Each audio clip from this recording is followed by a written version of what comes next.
Allez les enfants, me voici. Fidèle au rendez-vous, je suis heureuse de vous retrouver, mais je sais aussi que vous vouliez voir où en est maman parce que elle est sous les feux de la rampe, parce qu'il y a une forte actualité ici autour de sa personne et autour de ses activités au niveau du REDAC.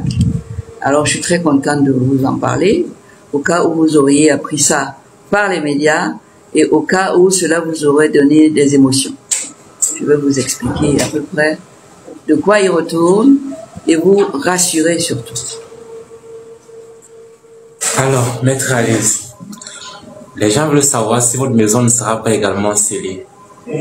Ah, je ne sais pas, mais au point où on en est, ils sont capables de venir sceller ma maison, ma salle de bain, mes toilettes et tout, hein. Ils sont capables. Ils sont capables parce que ils sont sans foi ni loi. Ici au Cameroun, les personnalités qui ont été nommées par les décrets pensent qu'ils sont la loi et qu'ils sont au-dessus de la loi. Et au lieu de rester les serviteurs du peuple qu'ils sont, ils deviennent les persécuteurs du peuple qu'ils ne sont pas. Donc, d'eux, j'attends tout. J'attends tout, j'attends des voies de fait, j'attends une certaine façon de comprendre le fonctionnement de la République et de la relation entre l'administration et ses administrés. Mais, je suis prête pour le combat. D'accord, mais vous connaissez ce qu'on appelle la NIF? La NIF, je crois que c'est l'Agence nationale d'investigation financière. Oui.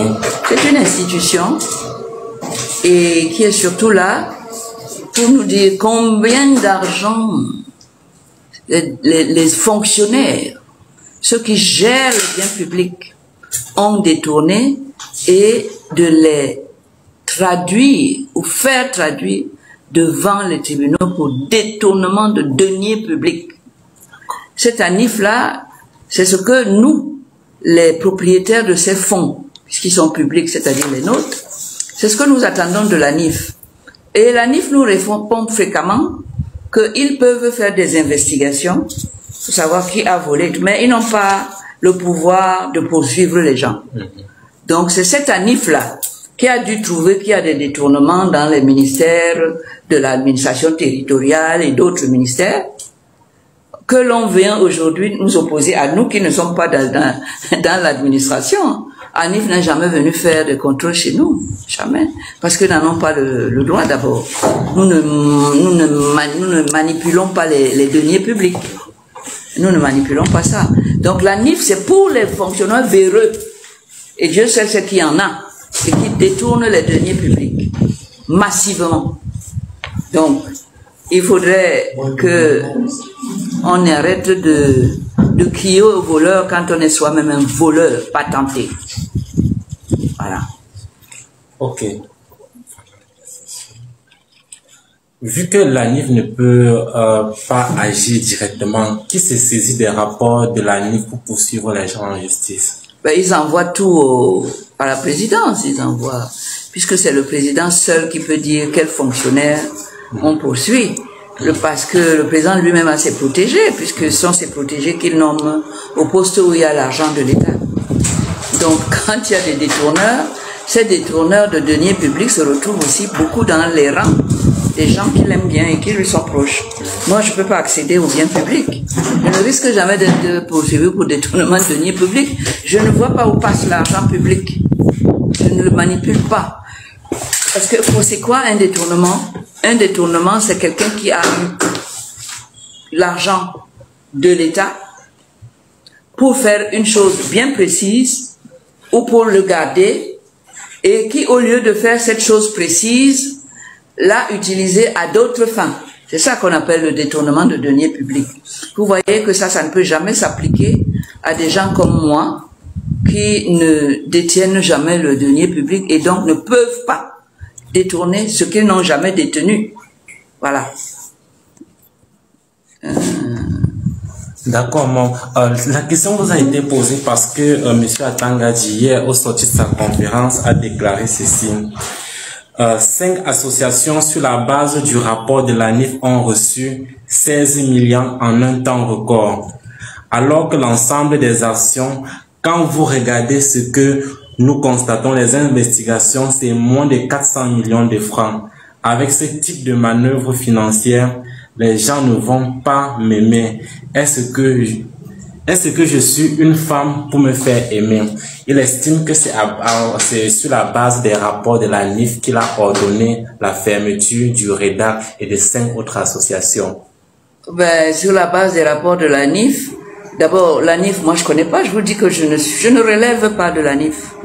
Et de deux, lui-même, je ne suis pas sûr qu'il n'est pas dans les rapports de l'ANIF. Je suis pas sûr. Parce que justement, l'ANIF est là pour regarder comment on gère les budgets. Dernièrement, vous avez tous entendu parler du budget de l'administration territoriale qui reçoit plus de 6 milliards de deniers publics pour les catastrophes naturelles. Et oui, quand on lui a posé la question, il paraît qu'à l'Assemblée, il a dit que c'est écrit dans les budgets, c'est vrai, mais qu'il n'a jamais vu la couleur de cet argent. Vous voyez bien que l'argent est détourné là-bas entre eux. Alors lui, je pense qu'il devrait aller regarder de ce côté-là et pas du côté de là où jamais l'argent ne part. Donc, monsieur le ministre, là, tu es un menteur invétéré. Il faut essayer d'éviter de mentir comme ça. Parce qu'on peut facilement vous confondre, monsieur le ministre. Vous ne pouvez pas prouver ce que vous dites. Mais, si vous persistez, je vais vous obliger à venir sur une plainte que je vais vous coller au dos pour dénonciation calomnieuse. Ce que vous dites là, c'est absolument, ça relève de la dénonciation calomnieuse, c'est-à-dire vous dites des bêtises, vous dites des faussetés, vous collez ça à quelqu'un qui est honnête et donc vous salissez la réputation. Donc je serai obligé, pour que tout le monde soit bien informé, de vous attraire devant le tribunal correctionnel en dénonciation calomnieuse et diffamation, pour que vous veniez expliquer là-bas que non, ce que vous avez dit est bien vrai, que vous apportiez toutes les preuves pour que vous ne soyez pas condamné quand je vais vous poursuivre, quand vous serez au tribunal. Ah oui, parce que le délit de dénonciation calomnieuse, c'est quoi? Vous imputez à quelqu'un des faits dont vous n'avez pas pu rapporter la preuve. Ah oui, et c'est le cas. C'est pour ça qu'il veut venir. S'il veut, s'il a les moyens, il apportera les preuves. Comme ça, on ne va pas le condamner, on va dire que c'est moi qui l'ai dénoncé maintenant de manière calomnieuse. Mais il ira là-bas. D'accord. Les gens veulent comprendre plus clair. Vous pouvez ou vous allez porter plainte à M. Paul Atanga pour dénonciation calomnieuse. Oui, et je suis sûr qu'il va fuir, il ne se présentera pas. Il ne se présentera pas. Je vais déposer plainte contre lui chez le procureur. Il va certainement intimider le procureur, il ne va pas recevoir, parce qu'il faut demander l'avis de la présidence, mais la plainte sera déposée et elle sera publiée. Et tout le monde verra que je l'ai déposée, parce que j'aurai la décharge. Maintenant, au tribunal de faire son travail, aux enquêteurs de regarder, mais je fais ça pour qu'ils viennent prouver ces allégations que je qualifie de mensongères devant un tribunal en audience publique. Il sera incapable. Mais, Maître Alice, une plainte similaire a été déposée contre le même individu. Il n'a jamais déféré aux convocations qu'on lui a envoyées. Vous pensez bien que M. Tangandi, qui se croit au-dessus de la loi, qui est même la loi, ne peut pas déférer à une convocation d'un gendarme, ou d'un policier, ou d'un procureur. Il a les moyens d'intimider tout le monde, de faire peur à tout le monde, et de se mettre effectivement au-dessus de la loi en ne déférant pas aux convocations de la justice. Vous voyez bien que là, il se substitue carrément au ministre de la Justice et au département ministériel, oui, lorsqu'il affirme des choses comme celle-là. Parce que ce n'est pas du ressort de Minat, c'est du ressort quand on a détourné de l'argent, on doit aller devant la justice qui a à la tête de son département un ministre d'État et qui sait faire son travail. Voilà. Et Maître, il dit que vous n'êtes pas obligé de l'aimer. Parce qu'il n'est pas une femme pour être... Mais est-ce que je suis en train de faire une déclaration d'amour à Tangandji? Attention. Monsieur Tangandji, je ne suis pas en train de vous faire une déclaration d'amour. Arrêtez de dire des bêtises. Le sujet est trop sérieux. Vos accusations sont trop graves. Je ne veux pas de distraction.